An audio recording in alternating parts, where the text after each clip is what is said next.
Pembangunan jalan tol merupakan salah satu bentuk usaha pemerintah dalam memudahkan masyarakat di Indonesia untuk bisa melakukan mobilitas mereka, baik dalam hal ekonomi maupun sosial, dengan baik dan cepat.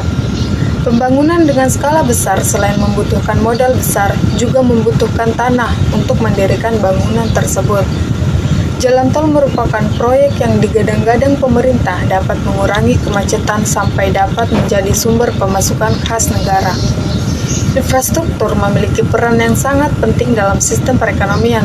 Semakin baik keadaan infrastruktur, semakin baik pula pengaruhnya terhadap keadaan ekonomi.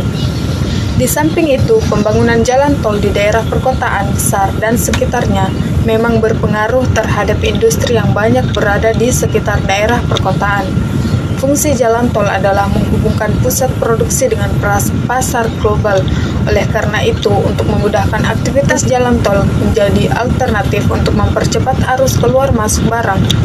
Tetapi dalam hal ini, program pemerintah yang lebih fokus membangun jalan tol di daerah perkotaan perlu diluruskan, yakni seharusnya lebih memperhatikan kondisi jalan-jalan di pedesaan yang sebenarnya sangat membantu masyarakat yang rata-rata miskin dalam meningkatkan aktivitas ekonomi mereka, sehingga kesenjangan antara daerah perkotaan dan pedesaan dapat dihapuskan.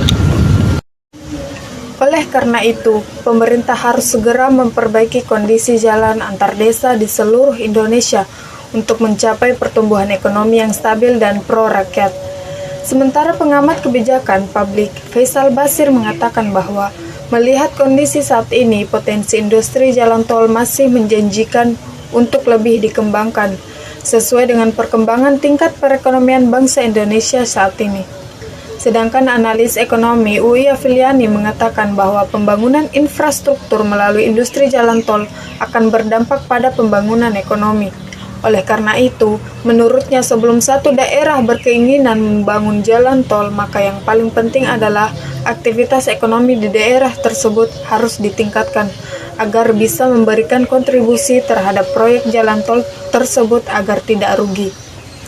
Pembangunan jalan tol layang sepanjang 4,3 km ini menjadi jalan tol layang pertama di Sulawesi Selatan dan akan menjadi ikon baru Kota Makassar.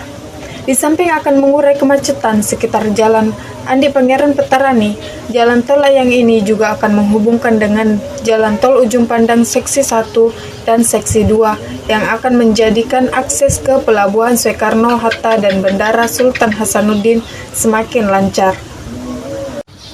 Jalan tol layang AP Petarani yang dibangun sejak April 2018 tersebut dilakukan tanpa adanya pembebasan lahan dan menggunakan teknologi mutakhir bidang konstruksi serta inovasi perencanaan dan pelaksanaan seperti formwork pier head tanpa shoring, erection box girder dengan double gantry, dan instalasi expansion joint per 350 meter untuk memonitor kinerja dan kondisi struktur jembatan selama masa operasi. Juga dipasang structural health monitoring system.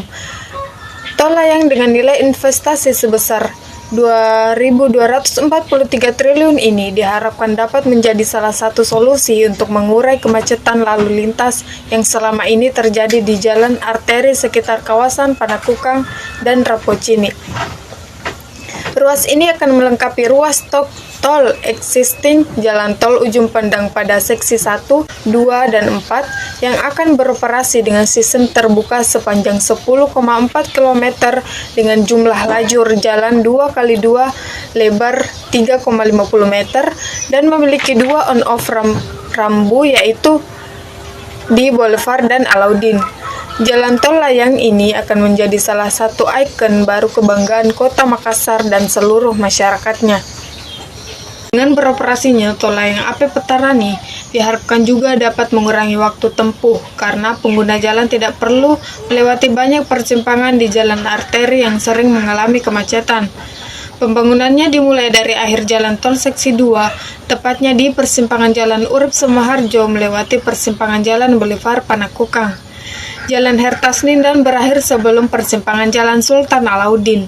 Dalam proses pembangunannya, proyek ini menggandeng berbagai mitra lokal dan internasional yang kompeten di bidangnya, yakni PT Wijaya Karya Beton sebagai kontraktor utama, Nippon Kue dalam operasi bersama PT Indo Kue Internasional, dan PT Cipta Strada sebagai konsultan supervisi, serta PT Virama Karya sebagai konsultan pengendali mutu independen.